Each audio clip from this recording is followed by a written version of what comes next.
So, in today's class, ಇವತ್ತು ನಾವು psychology ಅಂದರೆ ಮನೋವಿಜ್ಞಾನದ ಒಂದು ಅರ್ಥ ಅಂದರೆ ಒಂದು ಇಂಟ್ರೊಡಕ್ಷನ್ ನಾವು ಇವತ್ತು ತಿಳ್ಕೊಳ್ಳೋಣ. ಅಂದರೆ ಯಾವುದೇ ವಿಷಯ ನಾವು ತಿಳ್ಕೋಬೇಕು ಅಂದರೆ ಫಸ್ಟು ಅದರ ಒಂದು ಇಂಟ್ರೊಡಕ್ಷನ್ ಮತ್ತು ಅದರ ಬೇಸಿಕ್ನ ನಾವು ಅರ್ಥ ಮಾಡ್ಕೊಳ್ಳೋದು ಬಹಳ ಒಂದು ಮುಖ್ಯ ಆಗುತ್ತೆ.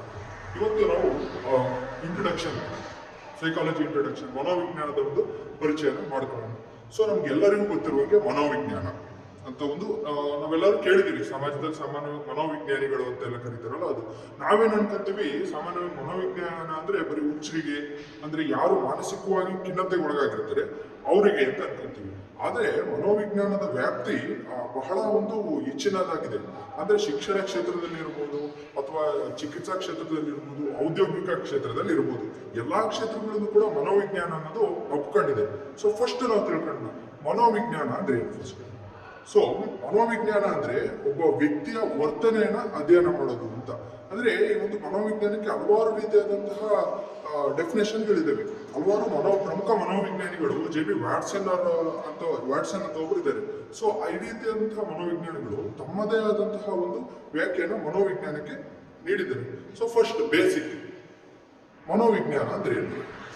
ಮನೋವಿಜ್ಞಾನ ಅಂದ್ರೆ ಸೈಕ್ ಮತ್ತೆ ಲೋಗೋಸ್ ಎಂಬ ಎರಡು ಪದಗಳಿಂದ ಉತ್ಪತ್ತಿ ಆಗಿದೆ, ಗ್ರೀಕ್ ಪದಗಳಿಂದ ಉತ್ಪತ್ತಿ ಆಗಿದೆ. ಸೈಕ್ ಅಂದ್ರೆ ಏನು?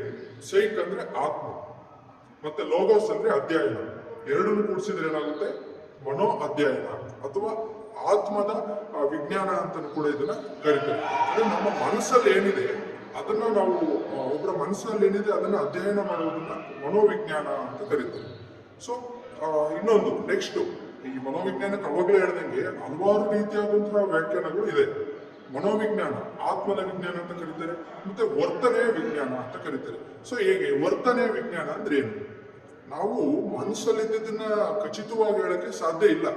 ಅಂದ್ರೆ ಇವ್ರು ಇಂಥವ್ರು ಹಿಂಗೆ ಇದ್ದಾರೆ, ಇದೇ ಯೋಚನೆ ಮಾಡ್ತಿದ್ದಾರೆ ಅಂತ ಹೇಳಲಿಕ್ಕೆ ಸಾಧ್ಯ ಇಲ್ಲ. ಸೊ ಅದಕ್ಕೆ ಇನ್ನೇನು ಡೆಫಿನೇಷನ್ ಅಂತಂದ್ರು, ಮನೋವಿಜ್ಞಾನ ಅನ್ನೋದು ವರ್ತನೆಯ ಒಂದು ಅಧ್ಯಯನ ಅಂತ JB ವ್ಯಾಟ್ಸನ್ ಅವ್ರು ಹೇಳಿದ್ರು. ಅವರು ವರ್ತನವಾದಿ ಅಂತ ಕೂಡ ಅವ್ರನ್ನ ಕರೀತಾರೆ. ವರ್ತನೆ ಅಂದ್ರೆ ಏನು? ಫಾರ್ ಎಕ್ಸಾಂಪಲ್, ಈಗ ಯಾರೋ ಒಬ್ಬ ಏನೋ ನೋಡಿರ್ತಾನೆ, ಅಥವಾ ಒಂದು ಆತನಿಗೆ ಕೆಟ್ಟ ಕನಸು ಬಿದ್ದಿರುತ್ತೆ. ಅವಾಗ ಆತನ ಒಂದು ಎಕ್ಸ್ಪ್ರೆಷನ್ ನಾವು ಗಮನಿಸ್ಬೇಕು. ಅಂದ್ರೆ ಆತನ ಒಂದು ವರ್ತನೆ, ಅಂದ್ರೆ ಅವನು ಯಾವ ರೀತಿಯಾದಂತಹ ಒಂದು ಬೆವರಾದಿರ್ಬೋದು ಅಥವಾ ನಡುಗದಿರ್ಬೋದು, ಈ ರೀತಿ ಭಯ ಪಡ್ತಿರ್ತಾನೆ. ಸೊ ಅವಾಗ ನಮಗೆ ಏನರ್ಥ ಆಗುತ್ತೆ, ಇವನಿಗೆ ಭಯ ಆಗಿದೆ.